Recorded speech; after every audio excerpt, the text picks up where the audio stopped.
Assalamualaikum warahmatullahi wabarakatuh. Perkenalkan nama saya Siti Ramenose dengan NIM S1S1221141 kelas B jurusan Teknik Informatika Fakultas Teknik. Kali ini saya akan membahas tentang Python lagi, yaitu dengan materi tentang for loops dalam pemrograman Python. Oke, mungkin referensi yang saya akan gunakan untuk materi kali ini yaitu seperti biasa yaitu Wetry School. Mungkin kita akan langsung buka saja Wetry School-nya. Oke, di sini saya sudah buka Wetry School, lalu kita buka Python. Kita cari untuk for loops. Nah, ini. Oke, di sini saya sudah masuk pada Python for loop. Python for loop itu adalah perulangan for digunakan untuk mengulangi suatu urutan, baik berupa daftar, tuple, kamus, himpunan, atau string. Python for loop ini kurang seperti kata kunci for dalam bahasa pemrograman lain, dan bekerja lebih seperti metode iterator seperti yang ditemukan dalam bahasa pemrograman berorientasi objek lainnya. Dengan perulangan for, kita dapat mengeksekusi serangkaian pernyataan satu kali untuk setiap item dalam daftar, tuple, set, dan lain-lain. Oke, misalnya contohnya di sini, cetak setiap buah dalam daftar buah. Nah, di sini kita bisa lihat ada list fruits, itu ada string apple, banana, lalu cherry. Nah, jadi di mana nanti pada perulangan for ini akan menginisiasi X ini di fruits. Nah, fruitsnya itu adalah apple, banana, dan cherry. Lalu nanti akan diperintahkan atau yang keluar outputnya itu adalah print X. Jadi X ini yang keluar adalah apple, banana, dan cherry. Oke, mungkin untuk lebih jelasnya kita akan coba di Visual Studio Code. Nah, oke, kita akan coba buat saja misalnya mahasiswa. Lalu namanya itu kita kasih nama misalnya Rahma. Nah, terus ada misalnya Gevira.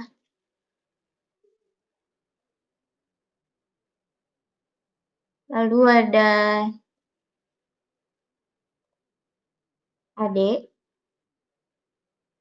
Lalu ada misalnya Desi.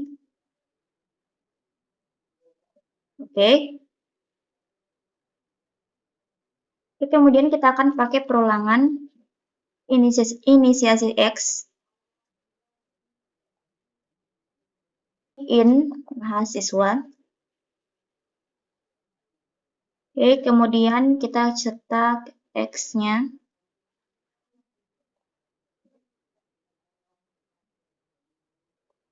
Baik, oke, kita coba jalankan program ini.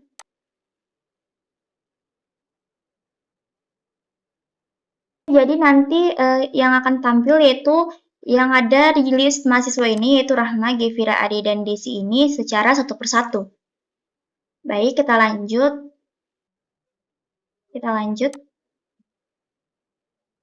Perulangan for tidak memerlukan variabel pengindeksan untuk disetel sebelumnya. Perulangan melalui string atau for to string. Bahkan string adalah objek yang dapat diubah berisi serangkaian karakter. Contohnya, ulangi huruf-huruf pada kata pisang atau banana. Di mana perulangannya itu adalah for X in banana. Jadi untuk for X in banana ini nanti kalau untuk perulangan melalui string ini nanti akan memisahkan kata yang ada dalam perulangan ini. Misalnya banana ini nanti akan tidak tersambung seperti ini. Nanti banana ini akan terpisah. Lebih jelasnya kita akan coba lihat di Visual Studio Code. Nah, oke, saya coba bikin itu misalnya for inisiasi X misalnya di apa ya? Belajar misalnya. Oke. Nanti kita print X. Oke, saya lupa di sini tanda kutipnya. Kita coba jalankan. Kita hapus dulu ini. Coba jalankan. Nanti ini pasti akan berurutan ke bawah. Jadi E-nya ini akan turun ke bawah. Jadi di bawah B-nya ini terus L-nya juga menurun ke bawah. Kita coba lihat hasilnya. Nah, seperti ini contohnya. Belajar. Oke, lanjut. Pada peringatan istirahat atau break. Dengan pernyataan break, kita dapat menghentikan perulangan sebelum perulangan tersebut melewati semua item. Nah, contohnya itu keluar dari loop ketika X itu banana. Oke, contohnya itu fruits. Nah, ada list fruits sama dengan apple, banana, lalu cherry. Lalu ada loopingnya itu for X in fruits. Lalu nanti ada perintah cetaknya itu print X. Lalu di sini ada namanya pengkondisian itu if X itu sama dengan banana. Lalu kita break. Nah, oke, dengan break ini kita dapat menghentikan perulangan sebelum perulangan tersebut melewati semua item. Misalnya, jadi jika X-nya itu sudah keluar banana, maka selanjutnya itu pasti break, langsung berhenti. Jadi yang keluar pasti akan apple dan banana saja. Oke, misalnya contohnya itu seperti kita buat contohnya, misalnya mahasiswa seperti tadi, terus dalamnya itu ada Rahma, ini adalah Gevira, lalu ada Ade, lalu ada Desi, oke. Lalu nanti kita akan masukkan perulangannya, perulangan X in mahasiswa. Oke. Lalu di sini kita masukkan cetak print X-nya. Harus lagi print X-nya. Lalu di bawahnya itu kita akan masukkan pengkondisian, yaitu if X itu sama dengan misalnya saya ingin memberhentikan saya ingin ambil AD misalnya. Saya ingin ambil AD.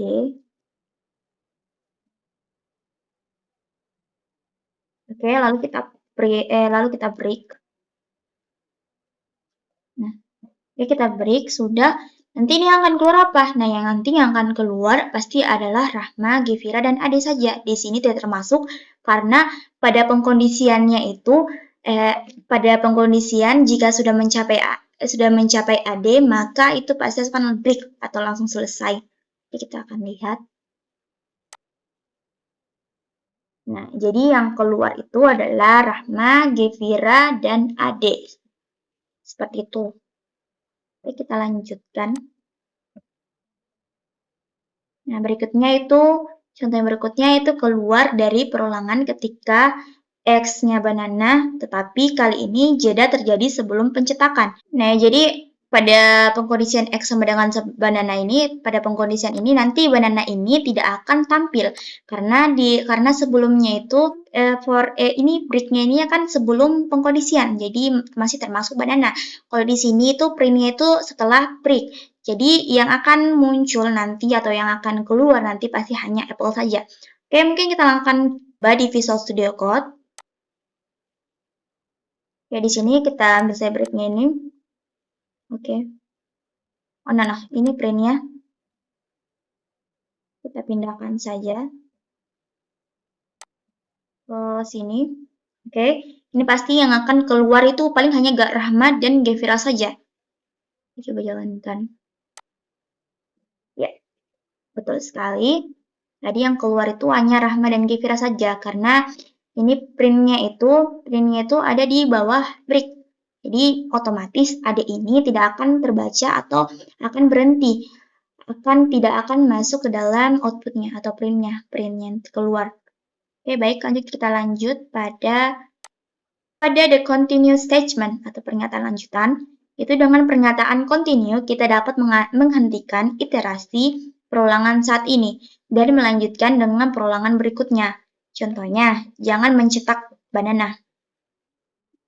Jadi dia itu nantinya ini pada pernyataan continue ini nanti kita dapat menghentikan iterasi perulangan.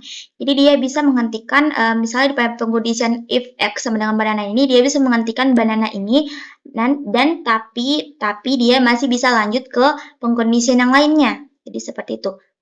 Nah, contohnya itu seperti leads buah atau leads fruit sama dengan apple, banana, cherry. Lalu perulangan for x in fruits. Nanti pengkondisionalnya itu if x sama dengan banana, continue. Lalu ini kita akan pakai continue, lalu nanti kita cetak x.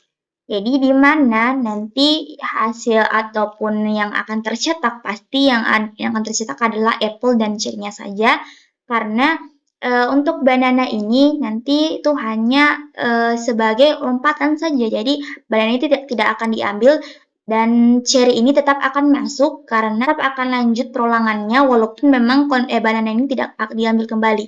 Oke, kita akan coba di Visual Studio Code contohnya. Oke, di sini saya coba ganti atau tidak usah. Oke, kita coba tidak ganti saja. Baiklah. Ini saya akan pasang continue. Nah, di sini continue. Lalu misalnya saya ambil di sini continue tuh Gevira. Oke, kita ganti pengkondisiannya menjadi Gevira. Oke. Kalau sudah, kita akan coba jalankan. Nah, jadi itu pasti yang akan keluar itu adalah Rahma, Ade, lalu Desi. Nah, Gevira ini kita akan skip atau kita lanjutkan lagi atau kita lompati. Jadi yang akan keluar itu adalah Rahma, Ade, Desi, Rahma, Ade, dan Desi. Nah, seperti itu. Jadi betul Rahma, Ade, dan Desi. Baik, kita lanjut.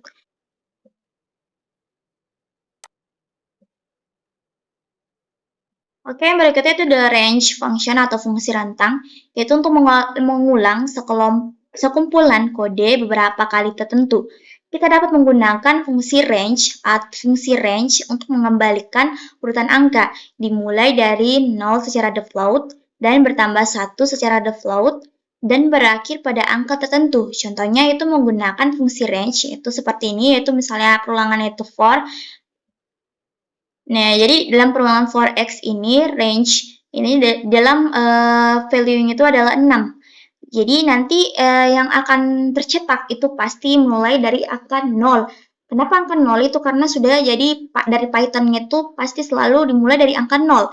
Jadi yang akan keluar nanti adalah, atau yang tercetak nanti adalah 0, 1, 2, 3, dan 4, dan 5. Kenapa 5? Kenapa ini? Perhatikan bahwa rentang 6 bukanlah nilai 0 hingga 6, melainkan nilai 0 hingga 5. Kenapa hanya sampai 5? Karena kita mulai dari 0. 0 itu kan kita hitung itu dalam Python itu, dalam indeks Python itu kita hitung 0 itu menjadi 1. Lalu nanti 1 itu akan menjadi 2, lalu 2 itu akan menjadi 3, lalu 3 itu akan menjadi 4, dan 4 itu menjadi 5, dan 5 itu menjadi 6. Nah, jadi seperti itu, kita akan coba jalankan. Kita akan coba jalankan di sini. Kita akan hapus ini.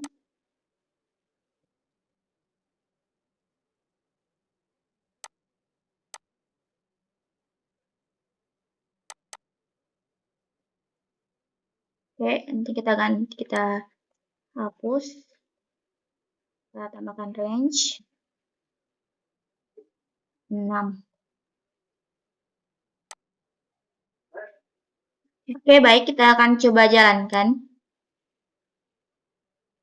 Nah, jadi itu mulainya itu adalah dari 0, 1, 2, 3, 4, dan 5. Seperti itu contohnya. Baik, kita lanjut. Oke, fungsi range defaultnya adalah 0 sebagai nilai awal. Namun dimungkinkan untuk menentukan nilai awal dengan menambahkan parameter range 2,6 itu yang berarti nilai dari 2 hingga 6 tetapi tidak termaksud dengan 6. Contohnya seperti menggunakan parameter awal, itu for x in range. Jadi ini akan mulai dari 2, lalu nanti akan berhenti ke 5. Ke 5 bukan 6 tapi 5 saja. Nanti fungsi range ini defaultnya adalah menaikkan urutan sebesar 1. Jadi namun dimungkinkan untuk menentukan nilai kenaikan dengan menambahkan parameter ketiga. Oke, kita coba dulu yang ini, yang 2,6 ini, untuk value yang 2,6 ini. Kita coba. Jadi di sini kita tambahkan 2. Oke, seperti ini kita akan coba jalankan. Nanti itu yang keluar adalah dari 2, 3, 4, dan 5. Kalau misalnya di sini saya ganti 3, pasti dia akan mulainya juga dari 3, 4, 5. Oke, seperti itu. Nah, untuk yang berikutnya tadi itu kita menambahkan 3. Nah, jadi di sini tuh 2 ini adalah angka awalnya atau awal dari nilainya, kemudian 30 ini jumlah dari seluruh nilai yang akan kita keluarkan, lalu 3 ini adalah kelipatannya. Misalnya 2 itu ini kan nilai awalnya 2, lalu di sini jumlah dari semua nilainya itu adalah 29, nanti kita akan kelipatan dengan 3. Jadi nanti seperti apa kita akan coba lihat. Misalnya di sini kita isi tadi seperti tadi 2, lalu di sini 30, lalu di sini kita akan kasih kelipatan 3. Itu hasilnya akan 2, 5, 8, 11, 14, 17, 20, 23, 26, dan 29. Jadi semua ini adalah kelipatan 3. Kalau misalnya kita mau kasih kelipatan 4, misalnya kita ambil dari 5, lalu di sini kita ambil dari misalnya 40 atau enggak usah kita 30 saja ya. Nanti di sini kita akan ambil kelipatan 5. Nanti yang akan keluar adalah 5, 10, 15, 20, 25. Seperti itu. Jadi ini adalah kelipatannya, lalu ini adalah jumlahnya. Nah, kenapa disampai 25? Kan ya memang kelipatan 5. Lalu di sini itu ini adalah jumlah awal nilai yang kita akan masukkan nanti yaitu 5. Lalu di sini adalah jumlah keseluruhannya, lalu ini adalah kelipatannya. Baik, kita lanjut. Oke, nah ini contohnya tuh seperti ini. Itu for x in range, itu value-nya adalah 2, 30, dan 3. Nanti di sini adalah 20, di sini nilai awalnya itu adalah 2, lalu nilai akhirnya itu 29, lalu nanti kalau kelipatannya itu 3. Lanjut pada else in for loop atau lain di for loop. Nah, kata else kunci dalam satu for perulangan menentukan blok kode yang akan dieksekusi ketika perulangan selesai. Nah, contohnya seperti cetak semua angka dari 0 hingga 5 dan cetak pesan ketika perulangan telah berakhir. Oke, tujuan dari else in for loop ini yaitu untuk mengeksekusi jika ada suatu blok yang memang ketika looping itu telah selesai. Nah, jadi contohnya seperti ini. Nanti itu jika perulangan telah selesai itu nanti akan tercetak pesan perulangan telah berakhir. Contohnya itu di sini ada perulangan for, yaitu for x in range-nya itu adalah 6, adalah 1 sampai 5. Lalu nanti kita akan cetak, yaitu 1 sampai 5. Jika selesai sampai 5, maka akan masuk ke blok X, else. Nah, nanti itu di blok else ini nanti akan ada pesan yang akan ditampilkan, yaitu finally finished atau perulangan telah berakhir. Nah, kita akan coba saja jalankan di Visual Studio Code. Di sini kita akan coba. Kan itu for x in range. Oke, range. Nanti kita masukkan misal 8. Lalu kita print x. Nanti di sini tuh kita tambahkan else.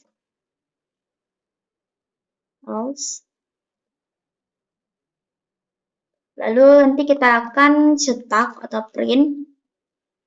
Kita akan print finally tadi tuh. Kita akan print perulangan telah berakhir. Perulangan telah berakhir. Oke. Nah, kita coba jalankan. Nanti ini oke, jadi itu hasilnya itu 1, 2, 3, 4, 5, 6, 7, 8. Karena di sini saya tambahkan 1 saja. Jadi saya mulai dari angka 1. Lalu nanti pada angka 1 sampai 7 itu nanti kan sudah terprint 1 sampai 7. Lalu kita masuk ke else. Nanti else ini akan mencetak perulangan telah berakhir. Oke, baiklah kita lanjut lagi.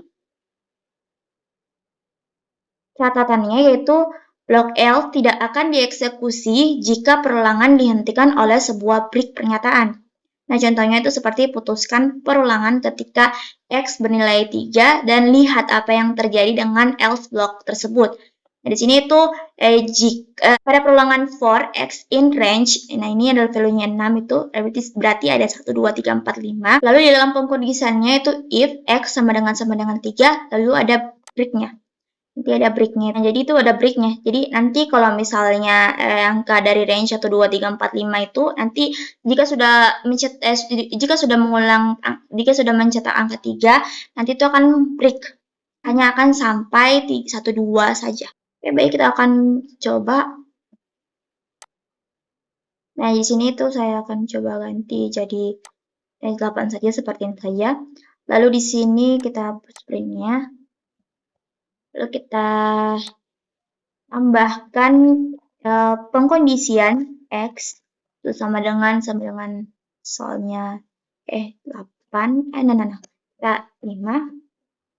Oke. Lalu kita di bawahnya itu kita break. Oke. Kita break. Nanti di sini di bawahnya itu kita akan print. Kita akan cetak X. Nah, untuk bagian else-nya itu nanti setelah break dari print X-nya ini, nanti setelah if-nya ini X sama dengan ini kita break, lalu nanti kita print hasilnya, lalu nanti else-nya itu di bawahnya itu akan tercetak gitu perulangan telah berakhir. Jadi di sini yang akan keluar pasti akan adalah 1, 2, 3, 4. 4 saja. Mari kita lihat. Ya, betul sekali. Oh ya, saya salah tadi bagian else-nya ini. Jadi tadi, mohon maaf. Jadi ini kita bisa lihat bahwa jadi kenapa blok else ini tidak akan tercetak itu karena di mana yang break ini itu karena break ini itu tidak akan mengeksekusi nilai else ini. Nah, seperti misalnya tadi itu kita tidak menggunakan break di sini. Kalau kita tidak menggunakan break di sini, jadi di sini tuh pasti akan langsung dieksekusi else-nya itu. Jadi yang akan keluar pasti ada bagian else-nya itu yang akan tercetak yaitu perulangan telah berakhir. Ya, seperti itu. Oke, baik, kita lanjut pada nested loop atau loop bersarang. Perulangan bersarang adalah perulangan di dalam perulangan. Loop dalam akan atau inner loop akan dieksekusi satu kali untuk setiap iterasi dari outer loop atau loop luar.